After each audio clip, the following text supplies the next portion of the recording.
Olá!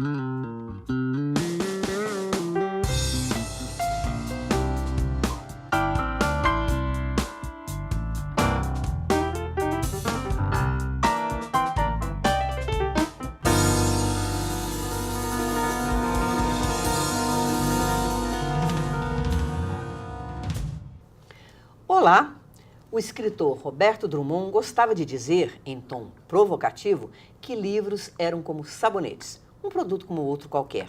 Para vender livros era preciso estratégia comercial, marketing, publicidade. Mas será que é assim mesmo? O livro, esse objeto de desejo de tantos, tão glorificado pela cultura, não teria uma certa especificidade? Os livreiros não deveriam ter um talento, um conhecimento especial? Para conversar sobre o mercado livreiro atual, temos hoje dois convidados. Bernardo Ferreira, proprietário da Livraria Ouvidor, uma das mais antigas de Belo Horizonte, com quase 50 anos de existência. E Simone Pessoa de Oliveira, considerada uma das melhores livreiras da capital, com uma experiência de 18 anos no setor. Bom, Bernardo, vamos começar por você, vamos começar pela história da Ouvidor. Como é que foi? Bom, a Ouvidor foi fundada pelo meu pai, Marcelo.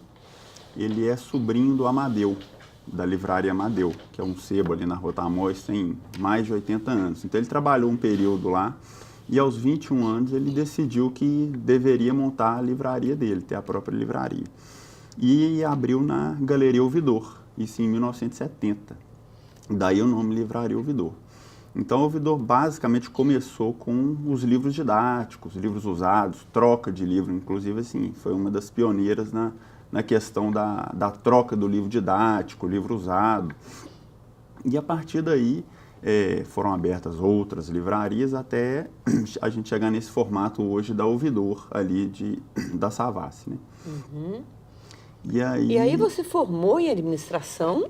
Isso, eu me formei em administração, mas antes disso, assim, nas férias eu trabalhava lá, então sempre tive, assim, desde novo eu tive esse contato, assim, com o comércio, com a livraria. Na época também a gente tinha papelaria, né, para atender ali a demanda dos livros didáticos. Então, assim, desde essa época eu falei assim, não, eu gosto disso aqui, vou ficar. Então resolvi, fiz administração e até hoje estou aí nessa luta aí. Nessa batalha, né? Porque vender comércio, livros no Brasil não é fácil, não né? é fácil. Nós vamos ver isso, né? Agora, e você, Simone? A nossa relação com o livro já é um pouco diferente, assim, que é através da leitura, né? Você se alfabetizou muito cedo e logo se tornou uma leitora. Logo me tornei uma leitora, eu acho que eu li antes de saber ler mesmo, porque eu tenho duas irmãs, eu sou a terceira, e todo mundo era alfabetizado primeiro que eu. E nós morávamos numa fazenda, e elas saíam para estudar e eu ficava. Então eu ficava com o material delas, e minha mãe disse que eu aprendi a ler antes de... né, eu já lia antes de ser, assim, alfabetizada. Né? Se é que isso é possível, né? Que lia para o irmão, ficava o contato de livro. E morava em fazenda, né? Então, a fuga de tudo era livro. E tinha muito livro em casa. Tinha ficado nas livrarias, uma livraria dos tios, de mãe, que todo mundo estudava no colégio interno, que a tradição da casa era fazenda mesmo. Meus pais ainda moram em fazenda. Agora, é interessante que as pessoas geralmente associam grandes leitores ou pessoas que gostam de ler à solidão. A solidão. Eu fui uma filha praticamente única, porque a diferença de idade era muito grande. Minha irmã era casada e eu vivia sozinha em Curitiba. Mas eu não sei se tem a ver com isso. Eu, particularmente, a época que eu mais li na vida, inclusive, é quando eu tinha 9, 10 anos, que tinha biblioteca Muita pública gente em ali. casa, Eu lia 2 ou 3 livros por dia, eu gostava demais. A minha formação é biblioteca pública, é colégio, foi biblioteca de colégio. Nunca gostei de estudar, não fui uma boa aluna, nunca fui uma boa estudante. Engraçado, eu também não. Não gostava, assim, era intrigante demais, ou preferia ficar lendo do que prestar atenção em aula, ter caderno. Fui terrível. Tem personalidade forte, foi terrível. Fui uma estudante terrível, assim. Nossa, pelo jeito, Terrível, Bernardo, acho que foi ruim mesmo. Ia para fora de sala, tive muito problema, assim. Mas gostava Mas de ler. como gostava muito de ler, era muito informada, professor... Terminava se saindo regularmente, E né? as professoras, elas me adoravam, né? Era assim, foi engraçado, porque eram 5 filhos, e minha mãe é uma mulher muito inteligente. Minha mãe, que talvez tenha sido a didática dela, foi a que funcionou na casa, porque todo mundo é leitor, é estudante, é professor, é catedrático. Interessante, eu acho que o gosto pela leitura, da minha parte, veio pela minha mãe também. Ela me contava histórias, gostava de ler, e é uma pessoa que não foi alfabetizada regularmente. Foi até bonito, porque ela era relativamente pobre e foi meu pai que alfabetizou-a. Eu acho isso muito bonito. Lindo. Eu acho lindo isso. E ela se tornou uma grande leitora. Ele era um grande leitor também.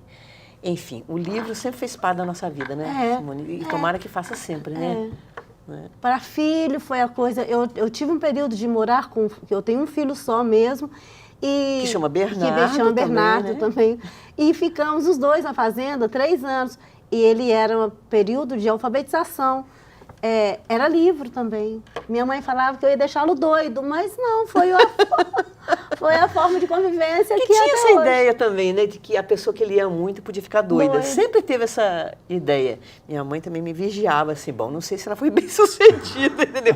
A gente não pode saber se a gente ficou doida ou não, mas enfim, né? Era um risco. Agora, Bernarda, essa ideia que o Roberto Drummond, que aliás era um cliente do Ouvidor, Sim. né? Ele ia sempre lá, encontrava com ele sempre ali. Aliás, aquela estátua dele devia ser em frente lá, e não lá na Savassi. Se bem que a Savassi era o reino dele também, era a Savassi, né? E até engraçado Mas essa não aquele afirmação, período, né? não aquela parte, né? Boa colocação sua, porque já está Dona Henriqueta Lisboa de um lado, devia ser aquela... Porque ali são as partes de livraria, do outro lado não é. Ali não tem nem loja. O que a gente sempre quis um dia ter a do Murilo Rubião ali em frente. Ainda vamos conseguir isso, né? Quem sabe, né? Mas me diz uma coisa, essa provocação, porque era uma provocação, né? O Roberto Drummond, ele tinha umas coisas que ele gostava de provocar polêmica, né? Essa coisa, é um produto como qualquer outro? Você, como comerciante? Num primeiro momento, sim. Porque numa livraria é uma casa comercial, um comércio, é uma empresa. Então, o livro, num primeiro momento, ele é um produto. Agora, se ele não for trabalhado de uma forma adequada ao livro, ele não se vende como um sabonete ou como um eletrodoméstico ou qualquer outra coisa assim, né? Por ser um produto cultural. Então, assim, demanda ter um funcionário, um vendedor ou um livreiro que vai conseguir fazer o direcionamento. Até o espaço, né? Sim. O espaço tem que ser uma luminosidade. Luminosidade, um silêncio, tem que ter toda uma ambientação. Houve uma época que, não sei, eu me recordo de um amigo meu se queixando em algum lugar, Facebook, não sei aonde, acho que uma livraria que tinha música. Eu acho que a música, interfere, né? Ou então tem que ser uma música, não sei, muito suave, né? A música, assim, eu já ouvi reclamação, às vezes, de uma livraria dentro de algum restaurante, ou, às vezes, até um café. O próprio cheiro de comida, de fritura, isso aí poder atrapalhar o cliente, né, que está ali procurando os livros. Agora, eu acho que o silêncio é fundamental, você não acha? Fundamental. Uma, porque você não sabe quem você está atendendo, na realidade. E barulho, a maioria dos grandes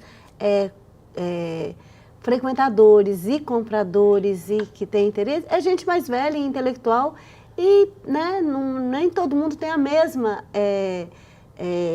humor. O silêncio, ele é importantíssimo. Eu leio em horário de trabalho, eu leio, o barulho atrapalha, sim. Café atrapalha, eu penso. Eu não gostei de trabalhar, as oportunidades que eu tive de trabalhar com café, com música, com festa dentro, eu não gostei. Você trabalhou em várias livrarias, e me incomodou profundamente, ao ponto de ficar muito pouco tempo, né? Uhum. Porque o silêncio é fundamental também para você trocar ideia com o cliente, conversar, com a pessoa. Para você ler, para deixar a pessoa escolher e ler o que ela está procurando. Uma coisa que eu já pensei muito, a maioria das vezes que a pessoa alguém entra numa livraria, ele não sabe o que ele quer. O livro, ele exerce um poder muito forte sobre a pessoa, né? Você não sabe o que você quer de fato. A capa te chama a atenção, ou o autor, ou uma lembrança. Por isso A que é tão- orelha, a a pessoa orelha. tem que olhar, né? Ou acontece muito você, com uma conversa, você está conversando com a pessoa, você não está prestando atenção em quem está te ouvindo. Você vende 1 ou 2 livros com aquela, sabe, com aquela consideração que você fez. Porque a ideia não é vender qualquer livro, você quer, como vendedora, vender um livro que seja gratificante para aquela pessoa. A minha é. Eu tenho essa preocupação muito grande. Miriam, só fazer um comentário aqui sobre o Roberto Drummond.